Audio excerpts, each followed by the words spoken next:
বন্ধুরা দেখতে পাচ্ছি দেখো মাটির নিচ থেকে কেমন করে মাছ ধরতেছে এখানে।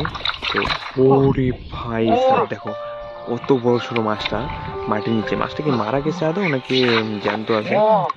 মাছটা মনে হচ্ছে মারা গেছে। তো যাই হোক আরো এখানে মাছ আছে যেগুলো ধরবে লোকটা। তো এটা কি মাছ আমি বুঝতে পারতেছি না, মাছটা বের করলে বুঝে যাবে। মাছটা অনেকটাই বড়। তার মধ্যে যেগুলো মাগুর মাছ, শিং মাছ, কই মাছ, আম, ট্যাং মাছ এগুলো আছে, শাটি মাছ, সেইগুলো মাছ একদম টনটন আছে, জ্যান্ত আছে। আর বাকি মাছগুলো দেখো এখানে মারা গেছে। বাকি মাছগুলো বলতে বড় মাছটা দেখতে পাচ্ছি, মাছটা একটু অন্যরকম দেখা যাচ্ছে, মারা গেছে মনে হচ্ছে। এই মাগুর মাছগুলো টনটনা। এই দেখো এটা হচ্ছে ট্যাং মাছ, যে সব সব সব জায়গায় জ্যান্ত থাকে।